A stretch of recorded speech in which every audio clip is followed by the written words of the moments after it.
दोस्तों आईपीएल 2023 में प्रतिदिन एक से बढ़कर एक रोमांचक मुकाबले देखने को मिल रहे हैं। दोस्तों ऐसे में आईपीएल 2023 का 18वां मुकाबला पंजाब किंग्स और गुजरात टाइटंस के बीच मोहाली क्रिकेट ग्राउंड में खेला गया। दोस्तों यह मैच सांसें अटका देने वाला था और अब तक खेले गए सभी मैचों में सबसे रोमांचक था।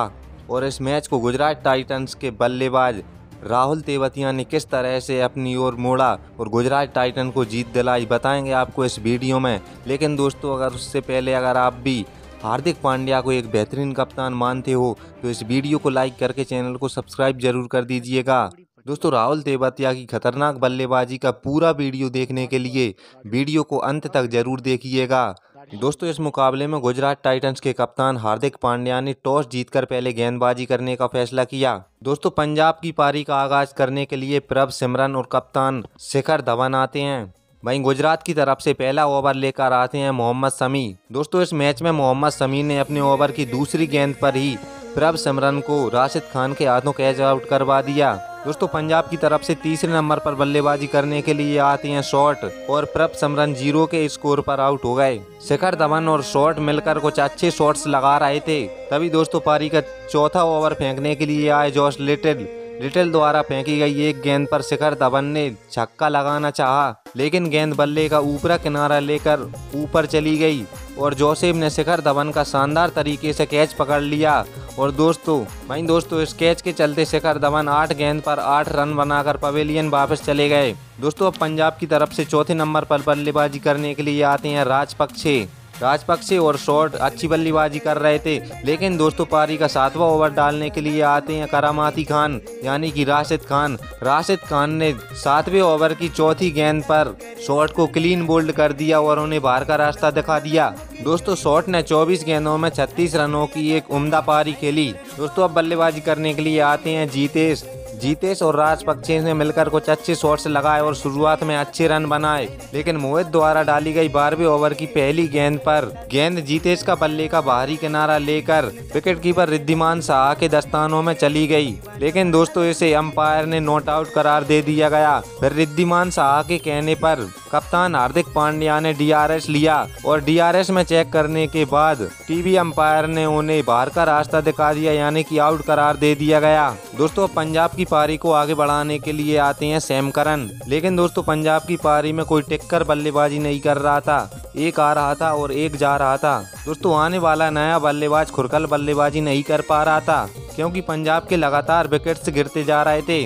ऐसे में ही दोस्तों राजपक्षे ने एक गेंद पर छक्का लगाना चाहा, लेकिन शुभमन गिल ने उस गेंद को कैच पकड़ लिया और राजपक्षे को 28 गेंद में 20 रन बनाकर वापस जाना पड़ा। वहीं दोस्तों सैम करन भी कुछ देर खेलने के बाद 22 गेंद में 20 रन बनाकर पवेलियन चले गए। दोस्तों इस समय पंजाब का स्कोर बहुत कम था, लेकिन पंजाब के बल्लेबाज शाहरुख खान ने 9 गेंद में 22 रनों की एक शानदार पारी खेली और पंजाब के स्कोर को 153 रनों तक पहुंचा दिया। दोस्तों अब गुजरात टाइटंस को जीतने के लिए 20 ओवर में 154 रनों की जरूरत थी। दोस्तों गुजरात की पारी का आगाज करने के लिए आते हैं शुभमन गिल और रिद्धिमान साहा।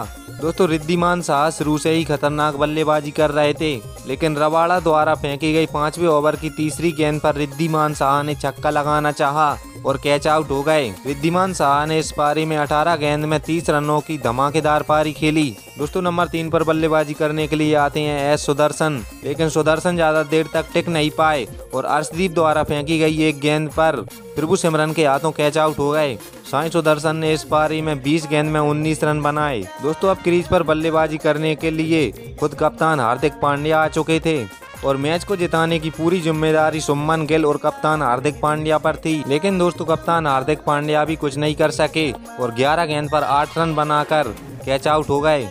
दोस्तों केवल शुभमन गिल को छोड़कर अभी तक कोई भी बल्लेबाज टिककर बल्लेबाजी नहीं कर पा रहा था। हार्दिक पांड्या के आउट होने के बाद शुभमन गिल ने 40 गेंद में 51 रन बना लिए थे और अपना अर्धशतक भी पूरा कर लिया था।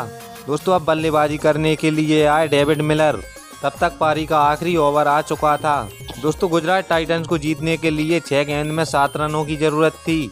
दोस्तों अब ऐसा लग रहा था कि गुजरात टाइटंस इस मैच को आसानी से जीत लेगा, लेकिन मैच में एक ऐसा उलटफेर होता है जिसे देखकर स्टेडियम में बैठे सभी दर्शक दंग रह गए। दोस्तों पंजाब की पारी का अंतिम ओवर डाल रहे थे सैम करन की पहली गेंद पर डेविड मिलर ने आसानी से एक सिंगल ले लिया और स्ट्राइक शुभमन गिल के पास पहुंच गई। अब दोस्तों गुजरात के लिए 5 गेंद में 6 रनों की जरूरत थी। शुभमन गिल के आउट होने के बाद मैच का रोमांच और बढ़ गया था, लेकिन दोस्तों सैम करन ने अगली ही गेंद पर शुभमन गिल को क्लीन बोल्ड कर दिया। शुभमन गिल ने इस मैच में 49 गेंदों में 67 रनों की शानदार पारी खेली। दोस्तों शुभमन के आउट होने के बाद अब बल्लेबाजी करने के लिए आए राहुल तेवतिया। अब गुजरात को जीतने के लिए 4 गेंदों में 6 रनों की जरूरत थी। ओवर की तीसरी गेंद पर राहुल तेवतिया ने सिंगल ले लिया और स्ट्राइक डेविड मिलर का बल्ला गेंद से लगा भी नहीं और डेविड मिलर ने 1 रन भागकर पूरा कर लिया। अब स्ट्राइक पहुंच गई थी राहुल तेवतिया पर। राहुल तेवतिया ने ओवर की चौथी गेंद पर चौका लगाकर गुजरात टाइटंस को जीत दिलाई।